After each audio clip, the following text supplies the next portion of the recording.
Enzo Recto, kalaban ang katiwalian at kasinungalingan, kakampi sa katotohanan at kabutihan. O si Harry Roque, napansin nyo ba? Napansin nyo ba yung confirmation of charges hearing ni Duterte? 4 na araw yun ha.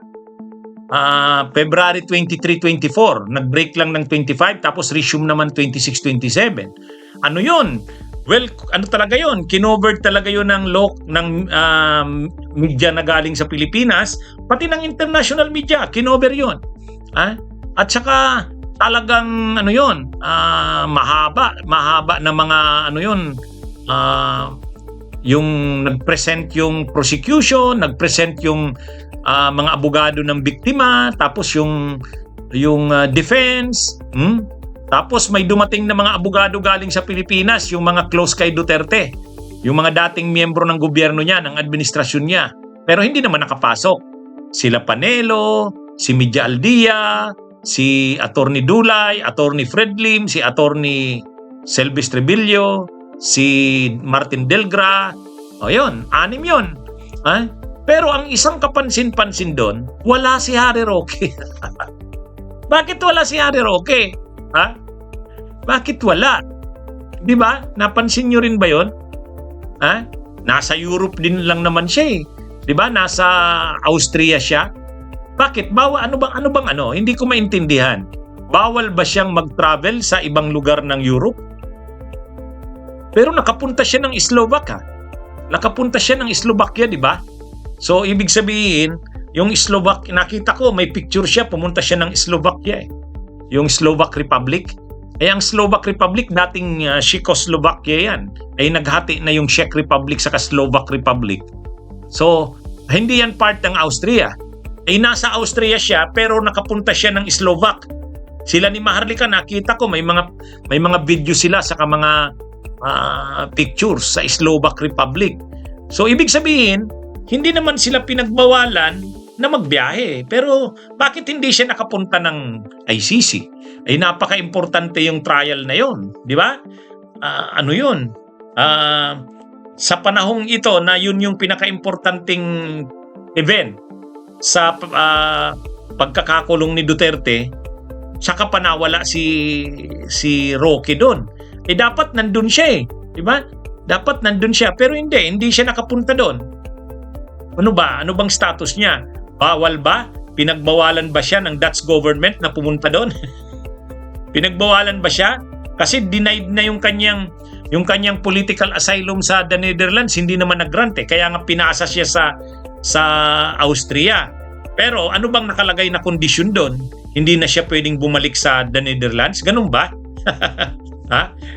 Ibig sabihin, hindi na siya makakatungtong sa ICC.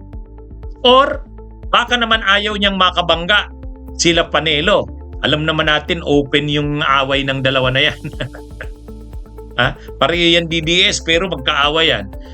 Baka alam ni Roque na darating sila Panelo, ayaw niyang makabangga ang mga ito.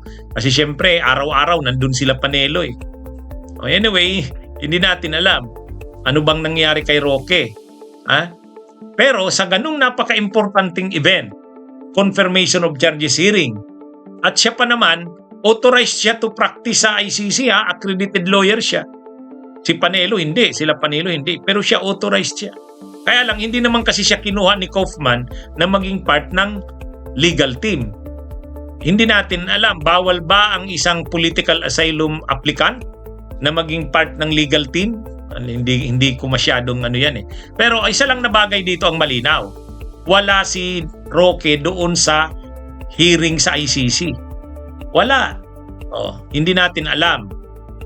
Ang pwedeng una, pinagbawalan siya ng Dutch government na tumuntong ng the Netherlands. Or sinadya niyang hindi pumunta doon dahil nandun sila Panelo. Baka magkakiskisan sila.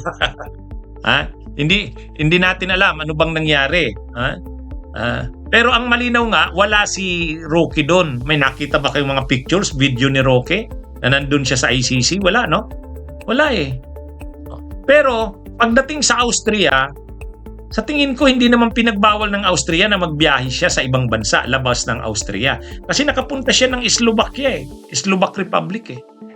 nakapunta siya eh. Baka ang nagbawal sa kanya ang ano mismo, ang the Netherlands. Kasi hindi granted ng the Netherlands yung asylum niya eh. Ha? Hindi eh. Pinasa siya sa Austria. Kaya ngayon nag-a-apply siya ng political asylum niya sa Austria. Pero ang hindi natin alam, bakit sa ganong napaka-importanting pangyayari sa ano ni Duterte, hindi siya nakapunta ng ICC. Yun ang medyo malaking palaisipan o intriga dyan.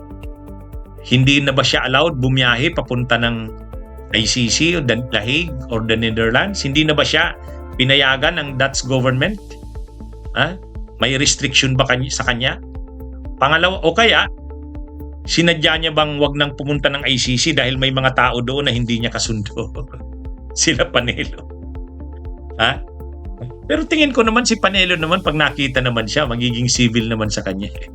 Kaya lang, ewan lang natin. Hindi naman nagpapaliwanag si Roque anong nangyari, bakit wala. May narinig ba kayo? Paliwanag niya, bakit wala siya doon? Nagdi-discuss siya anong nangyari sa ICC, pero hindi niya sinasabi bakit wala siya doon. Kayo, alam niyo ba? Ako, hindi ko maano eh. Pero yun lang ang tingin ko. Yun lang dalawa na yun. It's either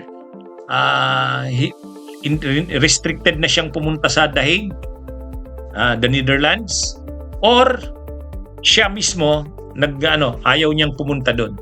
Dahil baka siyempre may mga dumating nga ng galing Pilipinas, sila Panelo, posibleng hindi niya makasundo. Anyway, masyado kasing ito si Roque, controversial to eh. Di ba? Ito eh, inaaway lahat eh. Sila ni Maharlika ang magkakampi eh.